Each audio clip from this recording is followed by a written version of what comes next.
में जाकर के भगवान ने एक बार अपनी माँ से कहा, मैया मुझे अब इच्छा होती है कि मैं बछड़ों को चराने जाऊं, गायों के चराने जाऊं। तो मैया ने कहा, लाला अभी तू छोटा है, अभी तू वन में जाने लायक नहीं है। यहाँ पर प्रतिदिन रोज उत्पात भी होते रहते थे। कंस अपने अनुचरों को हर एक हफ्ते में 2 हफ्ते में भेजता रहता था। तृणावर्त आया, तृणावर्त का भगवान ने उद्धार किया है। भगवान ने देखो किसी ना किसी रूप में कुछ ना कुछ प्रकृति के लिए अच्छा ही किया है।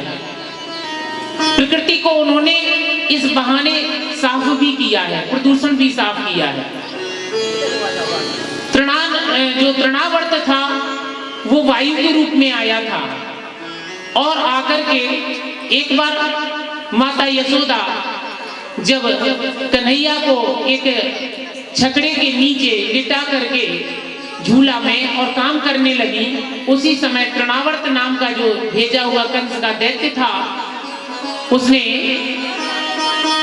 गाड़ी के नीचे पहुंचकर गाड़ी के ऊपर बैठ गया और आंधी के रूप में आया। भगवान ने उस बैलगाड़ी में एक लात मारी और उनके पैर की ठोकर खा करके वह गाड़ी बड़ी तेजी से आकाश में चली गई। और इस प्रकार से तृणावर्त का भगवान ने, जब तृणावर्त ने उसको अपने कंधों पर बिठा लिया और भारत से आक्रांत होकर के तृणावर्त का भगवान ने वध किया है। और भगवान सुरक्षित जो है गोकुल में वहां पर नीचे बैठे हुए नजर आए। इसके बाद और भी कई राक्षस आए, जिसमें वत्सासुर था। वत्सासुर एक बार जब भगवान वहां पर बहुत सारी जब परेशानियां आने लगी तो नंद बाबा ने गोकुल को छोड़ दिया और सभी नंद गोप वृंदावन में आ गए और वृंदावन की तलहटी में रहने लगे। वहां पर गोवत्स द्वादशी के दिन भगवान ने बछड़ों को चराने के लिए सबसे पहले वन में गए। बछड़ों को चराने के लिए जाते थे। एक बार की बात है कि भगवान जब वन में गाय चरा रहे थे तो वहां पर गाय चराते हुए वनभोज लीला का आयोजन हुआ। सभी ग्वाल वाल अपनी अपनी पोटली लेकर के कन्हैया को बीच में बिठाकर चारों ओर इकट्ठे हो गए और सभी अपने अपने भोजन को निकाल करके कन्हैया को खिलाने लगे। एक मधुमंगल था, ब्राह्मण था, वो गरीब था। उसके घर में सिर्फ कढ़ी बनी थी, बेसन बना हुआ था। कन्हैया ने कहा, मधुमंगल तुम क्या लाए हो? बोले, लाला मैं अपने घर से कढ़ी लाया हूँ। मेरी मैया ने मुझे बेसन दिया है, जो कढ़ी के रूप में बेसन दिया है, और वह भी 2 दिन का बासा है। भगवान बोले, अरे तो उसी को लाओ, मैं उसी को खाऊंगा।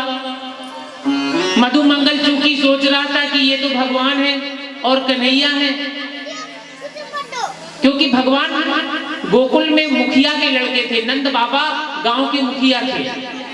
तो उस बालक ने सोचा, यदि भगवान हमारी कढ़ी को खाएंगे, वो भी 3 दिन की बासी, तो मधुमंगल ये संकोचवश उसने वह कढ़ी भगवान को नहीं दी, अपने मुंह में ही जल्दी जल्दी भर के खाने लगा। भगवान ने देखा तो भगवान पास में आए और कन्हैया ने मधुमंगल के मुंह से वह कढ़ी निकालने को कहा। मधुमंगल जल्दी जल्दी खा रहा तो भगवान भी उसके मुंह को चाटने लगे। बड़ी विचित्र लीला है। ऐसी लीला वहां पर कर रहे हैं भगवान। परमानंद दास जी बढ़िया सुंदर पदों में भगवान की इस लीला का, वनभोज लीला का वर्णन करते हुए कहते हैं,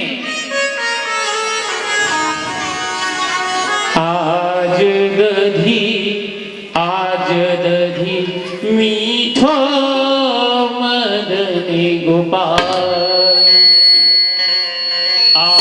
वेद